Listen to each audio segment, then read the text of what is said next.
Nous allons étudier le DAF. Gimel dans Masechet Mamitziah. Nous reprenons 3 lignes à la fin du DAF. Bet Amoud Bet. On avait dit justement que dans la Mishnah, lorsqu'on avait deux personnes qui étaient en discussion, deux personnes qui attrapaient un talit, un vêtement et qui disaient chacun était le sien, ou deux personnes qui attrapaient un talit qui disaient que chacun l'avait acheté, donc chacun dit qu'il l'a acheté ou chacun dit qu'il l'a trouvé, on a dit qu'on partage. On partage. Ça, c'est le digne de la Mishnah. Simplement, on avait dit qu'il fallait que chacun jure qu'il n'a pas moins que la moitié, et à ce moment-là, on partage. Or, on a vu que Sumchrous était un avis qui pensait qu'en général, Amon Amoutal, mais ça fait que lorsqu'on a un doute sur de l'argent, Cholkim, on partage sans faire jurer. Donc, l'Agma essaie d'allier notre Mishnah avec Sumchrous. L'Agma a dit oui, Sumchrous, ce qu'il a parlé lorsqu'il a une perte d'argent. Là, ici, il n'y a pas de perte d'argent. On a dit pourquoi? Parce qu'à la fois, si c'est un achat, c'est deux personnes qui ont payé au vendeur et donc celui qui n'aura pas l'objet sera remboursé. Et si c'est une perte, personne n'a investi pour avoir cet objet, ils n'ont fait que le ramasser, donc personne n'a de perte. La Gemara dit, mais attends, mais l'af kalvachomer, avant dernière ligne, d'afbet amoud de l'af kalvachomer, mais c'est l'inverse, un kalvachomer.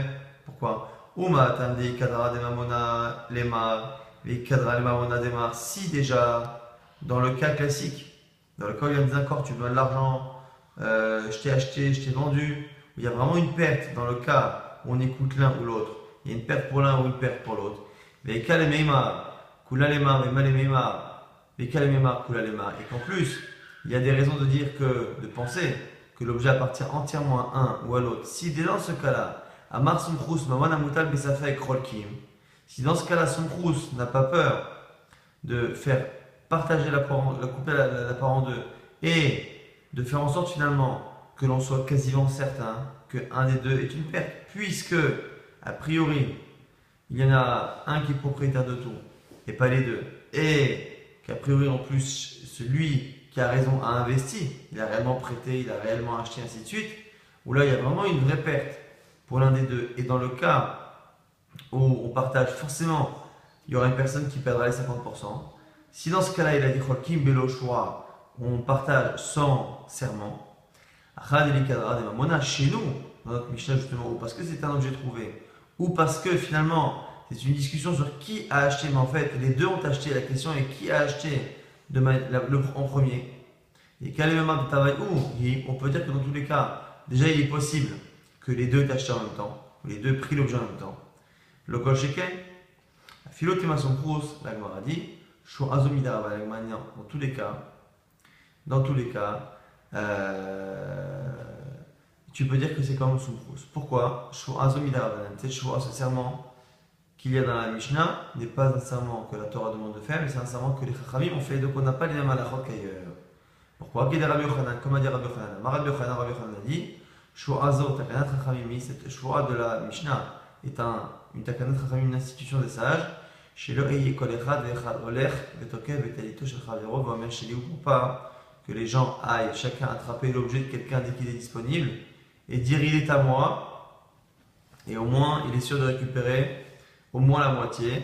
Et donc c'est la raison pour laquelle on a fait jurer, mais Minatora, il n'y a pas de raison de jurer, et c'est la raison pour laquelle on peut très bien imaginer que par ailleurs, dans le cas classique, Sumchrous ne fait pas jurer, il fait partager. Il partage en deux, et chez nous dans la Mishnah, il devrait dire la même chose, si ce n'est que sinon, ce serait trop facile pour les gens de soulever les objets qui ne sont pas les leurs pour récupérer la moitié. C'est pour ça qu'on a institué un serment, mais qui normalement n'existe pas dans la Torah. Maintenant, on va encore une fois essayer de voir si la Mishnah correspond aux avis traditionnels des Tanaïm. L'imam Matnitin de l'Oki Rabbi Yossi. Apparemment, notre Mishnah semble ne pas aller comme Rabbi Yossi. Pourquoi? L'Eki Rabbi Yossi, car si c'est comme Rabbi Yossi, Ha'ama, pourtant il a dit Imken Ma'ifsit Ramay. Si il a une formule Rabbi Yossi, si c'est cela, que perd le malhonnête, le menteur?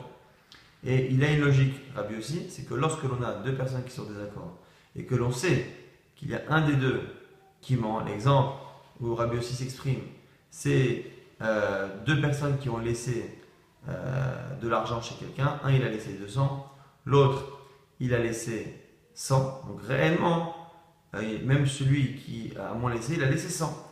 Et les deux maintenant réclament 200. Donc celui qui est menteur, il manque sur la moitié.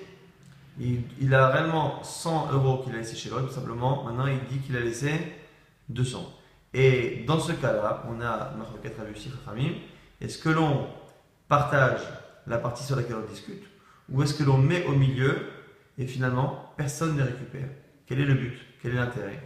Alors, c'est une double perte pour la personne qui est honnête, mais ça permet au moins de faire perdre la ramaille. Pourquoi? Parce que si on fait comme Chachamim, que font Chachamim, on donne les 100 sur lesquels tout le monde est d'accord et sur le reste on partage. Donc, et du coup, Rabbi Yossi répond: mais Imken, Mafsid Ramaï, finalement, le malhonnête a tout à gagner.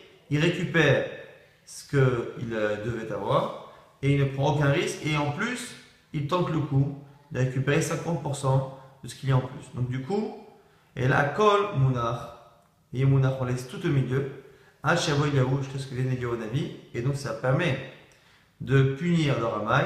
Et donc, on nous dit ici la Gemara, si notre Mishnah était comme Rabbi Yossi, on devrait dire la même chose. Un dit le talit est à moi, l'autre dit le talit est à moi. Comme un des deux, a priori, est malhonnête, même si ça punit encore plus celui qui est réellement propriétaire, pour pas donner d'idée aux malhonnêtes, on va faire en sorte que personne ne récupère l'objet. Et la Maïra Banan, qui va dans Ramadan Ash'a Yemunach, Ashavo Yahu, Hanami Kish'ar Dame, des Sfekahi. Alors, il m'a dit, et chez nous, c'est comme Rabbanan. Rabbanan, on dit quoi? Ash'ar Yemunach, le reste, donc on donne les 100 à chacun, et le deuxième, la partie de l'argent qui reste, les 100 en plus sur lesquels il y a une discussion, chacun dit que c'est à lui. À ce moment-là, on le laisse de côté Mounach, à Chavoyahu, et là, on le laisse jusqu'à Yawanami. Alors, il m'a dit, Hanami Kish'ar Dame, des Sfekahi. Haïmaïni, Yamar Mishlama Rabbanan. Chez nous, on peut encore lire la Mishnah comme Rabbanan. Atam de Vadaï, Haïmane Dechad Minayu. Amre Rabbanan, Yemunach Hachavoyahu. On peut dire que là-bas, comme il y a forcément un des deux qui est propriétaire, parce qu'on a dit que là-bas, il y a réellement un qui a laissé 100, l'autre qui a laissé 200. Et donc finalement, aucun n'est menteur à 100%. C'est pour ça que l'on applique cette halakha-là, où on laisse la partie supérieure jusqu'à que Eliyahu Navi arrive. Achadeka lemema de Tavaïou, ou Amre Rabbanan, plié Beshwa, c'est la raison pour laquelle chez nous, comme il est possible que les deux soient propriétaires de l'objet en même temps, s'ils l'ont réellement soulevé en même temps, à ce moment-là, on fait partager en faisant jurer. Et là, il y a Mat Rabbi Yossi. Si tu dis que c'est Rabbi Yossi, Ashtaomat, Amne Bevadai, Kamane, Lema avec Kamane, Lema. Si déjà là-bas, dans le cas où il y a forcément un des deux qui est honnête, Amar Rabbi Yossi et Mounach, Hachavoyahu, déjà là-bas, Rabbi Yossi dit qu'on punit le voleur à tel point qu'on met tout au milieu et que personne ne récupère rien. Le kosh sheker. Chez nous, où il est possible que ça n'appartienne tout qu'à un seul et que l'un soit complètement malhonnête. Le kosh sheker, la Gemara dit non, filutema Rabbi Yossi, atam vadaï karamai, achal miyema. La Gemara dit non, pourquoi? Parce que Rabbi Yossi, c'est une takana qu'on a fait pour les ramaïs, pour les malhonnêtes. Mais chez nous, achal miyema, qui te dit, des karamai, qu'il y a un malhonnête, ema tavayo, ba de adade, Agboura, ce qu'on vient de dire à l'instant et qu'on a répété à plusieurs reprises depuis le début de la Mishnah, il est possible ici que les deux aient attrapé l'objet en même temps. Inami, autre raison, Atam Kanisle Rabbi Yossi, parce que là-bas Rabbi Yossi, il les connaît, il punit le ramaï, le malhonnête, qui est rid déloudé pour qu'il avoue. Acha Maïpseda, Itle déloudé. Et l'Agmar nous dit, pourquoi? Parce que là-bas, on veut absolument qu'il avoue, parce que là-bas il y a une perte réellement, mais ici, au final, ici, on n'a pas le même raisonnement, c'est qu'il n'a pas de perte réellement. Il n'a pas de perte. Là-bas, dans le cas où Rabbi Yossi l'a puni, comme il a mis 100 euros chez la personne, et que l'autre a mis 200 euros, qu'est-ce qu'on fait selon Rabbi Yossi? On prend tout l'argent et on le rend en personne. Donc au final, là-bas, le ramaï, le malhonnête, perd, puisqu'il a 100 euros réellement qu'il ne récupérera pas parce qu'il a cherché à récupérer 100 de plus. Alors là-bas, il a une perte. Et donc, là-bas, Rabbi Yossi a fait la punition pour qu'au moins, il finisse par dire la vérité. Alors que chez nous, dans tous les cas, il ne perd rien, puisque c'est une metsia, c'est un objet trouvé, il n'a aucune perte. Donc ce qu'on nous dit ici, c'est qu'on répète encore une fois, Rabbi aussi d'un avis qui pense que lorsque l'on a deux personnes qui sont en désaccord, en général, ça veut dire qu'il y a un malhonnête, et qu'est-ce qu'on fait selon Rabbi aussi? On laisse l'argent, on ne le rend à personne. Même s'il y a une partie sur laquelle ils sont en accord, on ne la rend à personne, de telle sorte à ce que le voleur, enfin le malhonnête, soit puni. La question c'est pourquoi on n'applique pas ça chez nous, et on nous dit finalement qu'il y a deux raisons. Pourquoi? Soit, parce que Rabbi aussi nous dit ça, que lorsqu'on a une certitude, une vraie certitude, qu'il y a un malhonnête, or chez nous il est possible que les deux soient propriétaires. Deuxième raison, peut-être que Rabbi aussi, même si chez nous on pouvait imaginer que l'on pense être certain qu'il y a un malhonnête, que quand est-ce que l'on punit le malhonnête? C'est quand on veut le punir de telle sorte à ce que l'argent qu'il ne récupère pas soit une perte. Et une perte de telle sorte à ce que finalement il va avouer. Et là donc c'est possible dans le cas où on lui doit réellement 100 euros, mais qu'il en demande 200. Si on le punit, il ne récupère même pas ses 100 euros. Or chez nous, il a trouvé un objet. Il m'a dit attends, tu as raison. Ça c'est vrai pour la métia, pour l'objet trouvé, mais car ou même car, mais qu'elle que diras-tu sur la vente? La vente, il a dépensé. Elle m'a dit, et là, Mechavarta, Kedeshaninan, Meikara. Elle m'a dit non, et on revient sur le premier tiroutz, première réponse, qui dit simplement qu'à partir du moment où on n'est pas certain chez nous d'avoir un ramal, d'avoir un malhonnête, il n'y a pas la takana de Rabbi aussi de punir les deux, justement dans le but de punir le ramal. Maintenant, la Gemara va parler d'autre chose. Ben et Rabbanan, ou Ben et Rabbi Yossi, que ce soit selon Chachamim, ou que ce soit selon Rabbi Yossi, Atam, Gabe Chenvani, Alpin Kasso, on a une Mishnah là-bas dans Masechet Shurot. Gabe Chenvani, là-bas au sujet d'un commerçant qui écrit sur son louar, qui écrit sur son tableau l'argent qu'il doit ou qu'on lui doit. Des Katané là-bas on dit Zenishba Venotel, Vezenishba Venotel. Là-bas on dit chacun jure, Venotel, et chacun jure et prend son argent. La question Maïshna de l'Amrinan, Nafke de Mamona, Ibala Bait, Veyemunach, Hachabriléo. Maintenant, la Gemara pose la question pourquoi là-bas on ne dit pas qu'on laisse l'argent? Maintenant, la Gemara pose la question à Rabbanan et Rabbi aussi pourquoi cette Mishnah là-bas de Shvorot n'utilise pas le principe qui était commun à Rabbanan et Rabbi aussi, que dans certains cas on laisse l'objet, l'argent au milieu, et on attend. Et il y a où un avis là-bas, c'est un cas où le Chenvani, le commerçant, devait donner de l'argent à une personne, et la personne a envoyé un employé. Et l'employé dit qu'il n'a pas reçu l'argent, et le commerçant dit qu'il a donné l'argent. Donc il y a un désaccord. Le balabait se retrouve au milieu des deux. Le commerçant lui dit ça y est, il a déjà donné, et l'employé, son employé à lui, dit qu'il n'a jamais récupéré. Quoi faire? Alors on dit chacun jure et il prend ce qui lui est dû justement. La Gemara nous dit pourquoi là-bas on ne laisse pas l'argent au milieu jusqu'à ce que Eliyahu vienne. La Gemara dit pourquoi?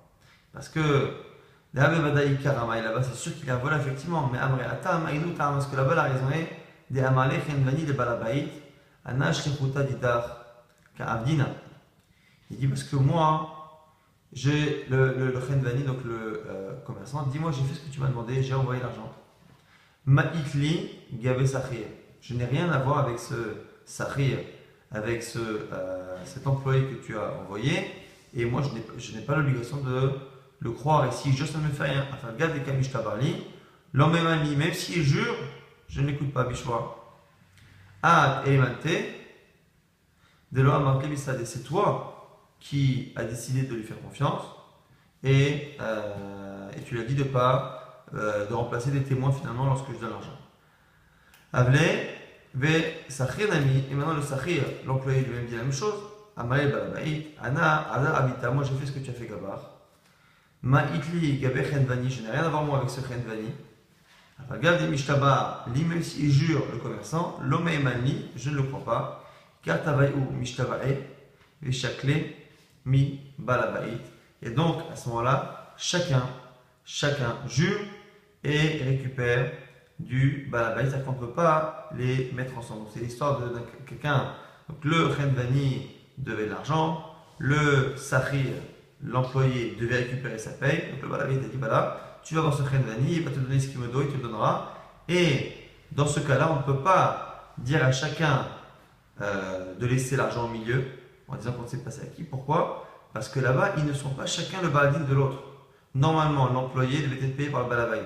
Normalement, le Khendani devait donner l'argent au balabait. Et finalement, il les a mis les deux ensemble, mais ils n'ont rien à voir l'un avec l'autre. Donc c'est pour ça qu'on ne peut pas appliquer le din de Rabbi Yossi. En tout cas, ici, la Gemara, si on conclut, elle a dit qu'on pouvait très bien lire notre Mishnah comme Soumprous, et que dans tous les cas, même si Soumprous en général ne faisait pas jurer, dans des cas comme notre Mishnah c'est particulier parce qu'on a fait une takana de peur que les gens s'amusent à soulever les objets des gens et récupérer au moins 50%. Donc c'est une takana Chachamim qui finalement ne concerne pas plus ou pas moins Soumprous que Rabbanan. Après on a vu Rabbi Yossi, qui Rabbi Yossi disait que de manière générale, lorsqu'il y avait quelqu'un dont on était certain qu'il était voleur, un des deux est malhonnête, on met l'argent au milieu, on est certain à ce qu'il perde et qu'il dise la vérité. Ça, on a dit, c'est dans le cas où on est certain qu'il y a un voleur. Or, chez nous, il est possible que les deux soient réellement les propriétaires. On a expliqué au passage la Mishnah de Masechet Shurot. Maintenant, on nous rapporte une braïta de Rabbi Chia. Taner Rabbi Chia, Maneli beyatra, valome enli beyadi, enlecha beyadi klum. Un dit, tu me dois un mané, donc ça veut dire que c'est 100. Zouz. L'autre, il dit pas du tout. Je ne te dois rien, tu n'as rien chez moi. Il dit, mais il dit moto. Et les témoins attestent. Chez Shloch Hamishim Zouz, qu'il doit bien, mais 50. Alors, nous on connaît le principe que modé, Bemixat Ta'ana, lorsque on a quelqu'un qui lui dit tu me dois 100, et l'autre avoue qu'il doit une partie, il doit jurer. Bemixat Ta'ana, Ishaba. Maintenant, ici le cas, c'est pas un cas où il avoue, lui n'avoue pas, il nie tout, mais ce sont des témoins qui vont affirmer en partie ce que dit celui qui réclame l'argent, mais que en partie. Alors qu'est-ce qu'on fait? On nous dit exactement comme s'il avait avoué, c'est-à-dire il donne la moitié et il jure sur le reste. Pourquoi? Pour pas que l'aveu par la parole soit plus fort que des témoins. Si en gros c'est un kalvachomer, qu'on verra par la suite, si son aveu verbal, odad piv, son aveu verbal peut faire en sorte qu'il soit obligé de jurer, a fortiori des témoins vont le faire jurer. Et la confirmation de cela, c'est notre Mishnah, Vetana, notre Tana l'enseigne dans la Mishnah, Shneo Chazi Betalit, deux qui attrapent un vêtement, Zomer Animesatia, les Zomer Animesatia, chacun dit que c'est à lui qu'il a acheté, Ha'acha, Kevad ta fils, Anan Saade, et pourquoi finalement il jure? Parce que c'est la même logique. Comme chacun attrape une partie événement, Anan Saade, on a une présomption qui vaut au témoignage des maïs de ta fils, Haïdideu, que ce que chacun attrape c'est à lui, maïs de ta fils, Haïdideu, que ce que l'autre attrape c'est à lui, Vekatane, et on a dit que l'on jure. Donc la Gemara nous dit que c'est ça le sens de notre Mishnah, c'est que chacun ayant une partie de l'objet en main, on part du principe qu'on a une présomption qui est forte comme des témoins, c'est à lui, et donc comme chacun réclame la totalité et qu'il a des témoins contre lui sur une partie, il doit jurer sur le reste. On m'a dit Maï, Shelote Oda Pil, Gedola Madat Edem Kalvachomer. On explique c'est quoi cette histoire-là de ce Kalvachomer. Shelotoma, parce que tu aurais pu dire Oda Pivu, Deramian Hamanash aller. Parce que tu aurais pu penser que non, qu'il n'y a que dans le cas où il y a un aveu, qu'on fait jurer. Pourquoi? À cause des paroles de Rabba. Rabba a dit Rabba expliquait un peu la logique de la Torah. Pourquoi la Torah a demandé à ce qu'une personne qui avoue en partie l'argent qu'on lui réclame doit jurer? Parce qu'on a une présomption. Un homme, en général, lorsqu'il doit de l'argent à quelqu'un, n'ose pas mentir en face. Alors quoi? Et que dans l'absolu, il aurait voulu nier totalement. Et pourquoi il n'a pas justement nié? Justement parce qu'un homme n'ose pas regarder en face son créancier et lui dire tu ne m'as jamais prêté l'argent, je ne te connais pas. Après on nous dit mais d'un côté il aurait voulu tout avouer. Alors on va expliquer pourquoi. Pourquoi il ne l'a pas fait? Ishtamute hudeka mishtamet mine, c'est que dans l'absolu, il veut gagner du temps, il veut éviter justement d'avoir affaire à la personne, ça va en pensant à davoulezouzé ou pas analé, en attendant que l'argent arrive et que je puisse payer. Alors ici, Rachid nous explique en fait, dans l'absolu, si c'est quelqu'un qui veut tout nier et qui avoue en partie, parce que c'est vrai que c'est étonnant. Un dit qu'il lui doit 100. Alors en général, soit c'est vrai, soit c'est faux, mais 50, ça paraît étonnant, que ça ne correspond pas à ce que l'autre a dit. Donc a priori, normalement, ça veut dire que soit il doit 100 et il a menti sur la moitié, soit il ne doit rien. Alors pourquoi il aurait avoué avoir 50? La Gemara nous dit que dans l'absolu, il veut tout nier. Il veut tout nier, mais il aime quand même en partie. Pourquoi? Parce qu'il n'ose pas complètement mentir. Alors la Gemara dit, mais si c'est ça, si c'est quelqu'un qui ment pour une raison ou pour une autre, à ce moment-là, s'il il ment, il va mentir aussi quand il va jurer. Donc s'il est capable de voler une partie de la dette qu'il a, c'est qu'il va mentir. La Gemara dit non, en fait, dans le fond, c'est un honnête. Pourquoi? Dans le fond, il aurait voulu tout avouer. Parce qu'en fait, c'est quelqu'un qui n'a pas l'argent disponible, qui a honte de demander un peu plus de délai. Ce qu'il cherche, lui, c'est à attendre un peu et à payer. Et donc, il aimerait dire je ne te dois rien en te trouver, mais il n'ose pas, donc il dit je te dois une partie. Et c'est pour ça que la Torah demandait à ce qu'il juge. Ou par analé, la marche, la Torah dit Rameshwar ale, Kiri delo délai. On va lui imposer un serment, Kiri delo délai, pour qu'il avoue écouler entièrement. Et donc, on aurait dit quoi? Comme Rabat donnait la justification du serment, justement, parce que c'est une histoire là-bas de la personne, si elle a avoué en partie, ça veut dire qu'elle est plus ou moins honnête, malhonnête, ainsi de suite. Tout ce raisonnement-là n'existe que si c'est l'endetté qui parle, et malo.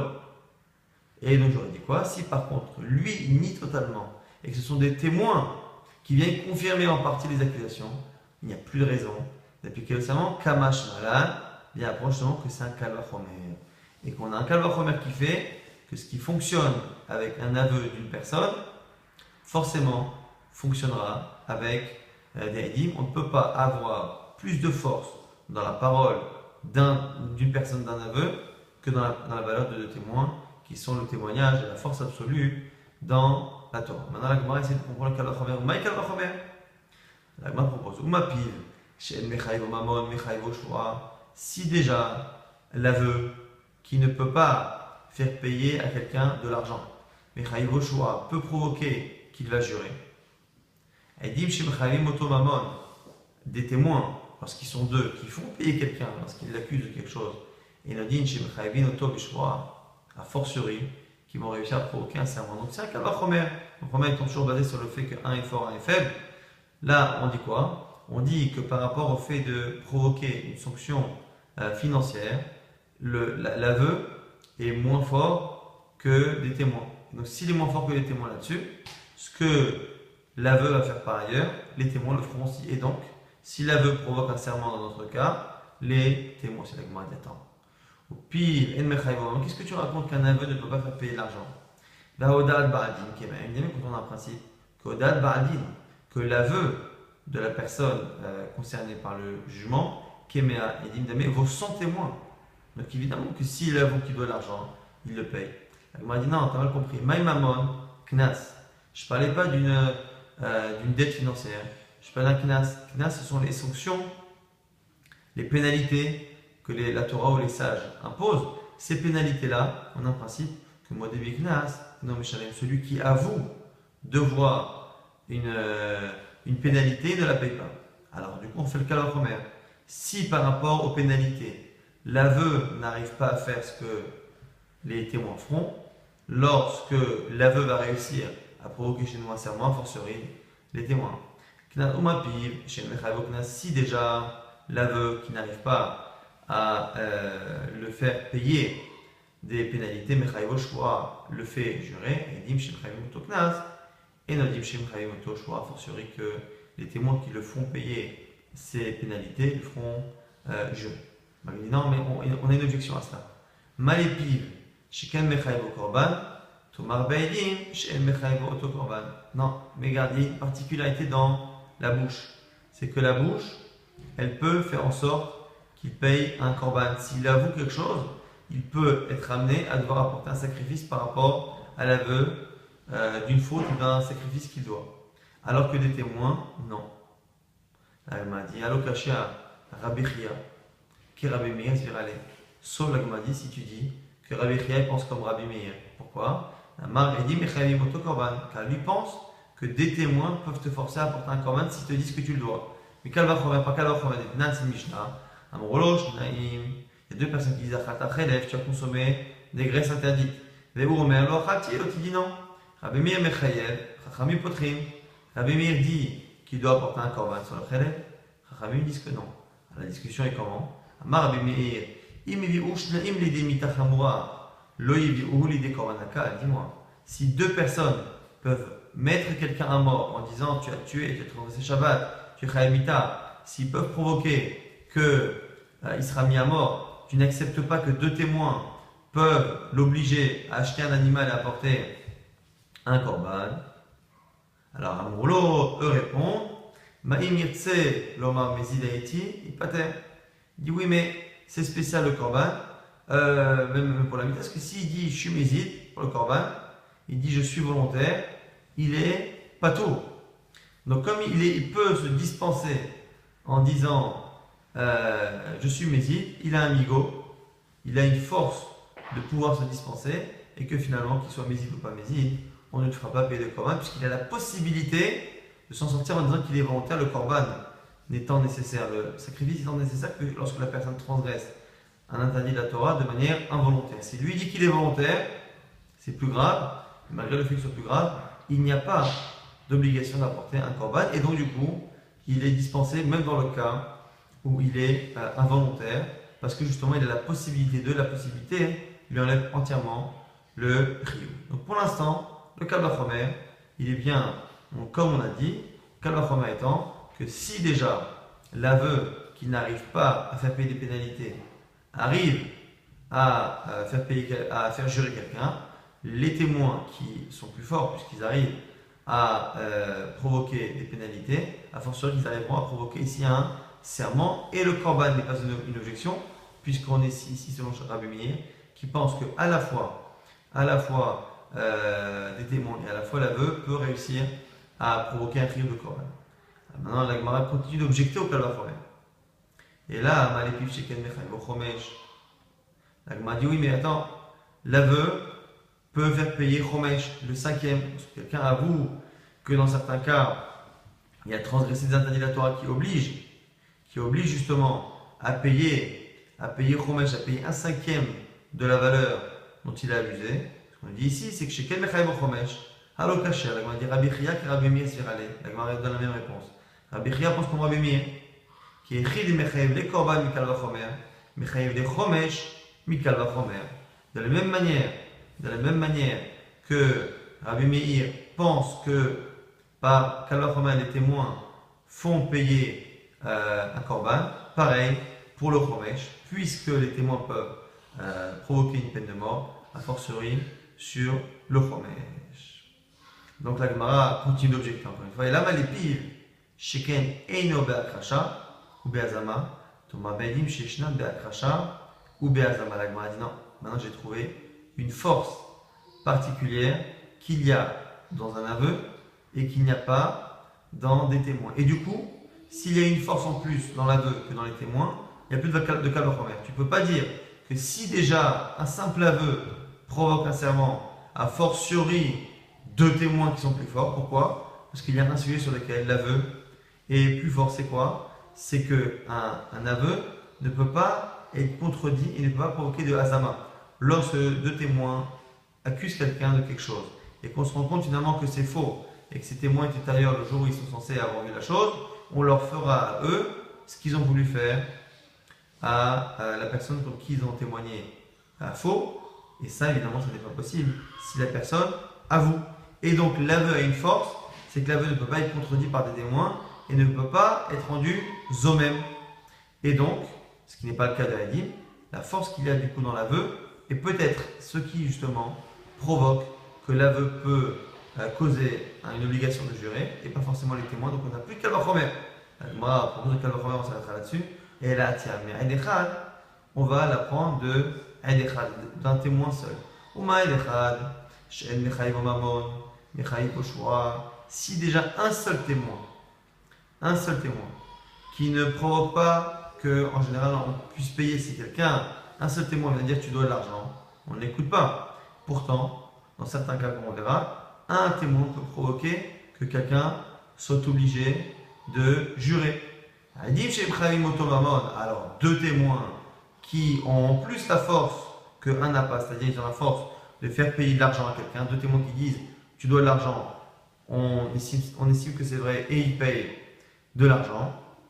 À ce moment-là, Eloni chez a fortiori qu'il devra, avec les témoins, jurer. Donc ça, c'est la dernière version qu'on a du Kal Vachomer, laquelle la Gemara justement va objecter, mais avant cela, on va d'abord résumer ce qu'on a vu dans ce daf. On a vu que notre Mishnah, qui disait que lorsque deux personnes attrapaient un talit, chacun disait que c'était lui qui l'avait trouvé ou qui l'avait acheté. Notre Mishnah pouvait aller à la fois comme Somkrous, à la fois comme Rabbanan, et que Somkrous, qui de manière générale départage sans jurer, chez nous, ce sera spécial, parce que chez nous, c'est une takanat Chachamim, ce n'est plus le serment de la Torah, c'est une takanat Chachamim qui veut éviter que les gens s'amusent à lever les objets des gens et à dire qu'ils en possèdent la totalité ou 50% pour justement récupérer au moins la moitié. Donc finalement, notre Mishnah, comme Somkrous, c'est comme Rabbanan. Selon Rabbi aussi, qui disait que lorsqu'il y a un désaccord et que forcément un des deux est un menteur, on punit le menteur et on ne rend rien à personne. On laisse l'argent au milieu et personne ne le récupère pour punir le voleur. Et on avait dit que là aussi, notre Mishnah peut être comme Rabbi aussi, mais que chez nous on ne le fait pas parce qu'il est possible qu'il n'y ait pas de malhonnête et que les deux aient réellement pris possession de l'objet en même temps. On avait appris qu'on avait un avis de Rabbi Chia qui expliquait, c'est comme ça qu'on comprenait notre Mishnah, finalement que lorsqu'il y a deux témoins, de la même manière que l'aveu partiel de quelqu'un sur une dette provoque l'obligation de jurer, lorsque lui il nie totalement, mais que ce sont des témoins qui confirment en partie ce que demande l'accusation, à ce moment-là il devra jurer par Kal Vachomer. Kal Vachomer en version finale étant, si déjà un seul témoin arrive à provoquer un serment, deux témoins, forcément y arriveront. On n'est plus sur un Kal Vachomer qui vient de Oda Piv, d'un aveu, mais on est resté sur un Kal Vachomer qui provient d'un témoignage unique d'une personne qui veut provoquer en certains cas un serment. Si ça provoque un serment, alors en général un seul témoin ne fait pas grand-chose, a fortiori deux témoins qui arrivent à provoquer des sanctions financières dans tous les domaines, a fortiori que ces deux témoins arriveront à provoquer un serment. Donc c'est l'avis de Rabbi Chia, et c'est comme ça finalement que la Gemara a compris notre Mishnah, c'est-à-dire que les deux qui attrapent le talit font qu'on a une présomption que chacun est propriétaire d'une partie. Cette présomption vaut comme un témoignage. C'est comme si on avait un témoignage que chacun a une partie, et donc chacun a un témoignage contre lui sur la 50%, et comme chacun a un témoignage contre lui, il est contraint de jurer exactement comme l'avis de Rabbi Chia.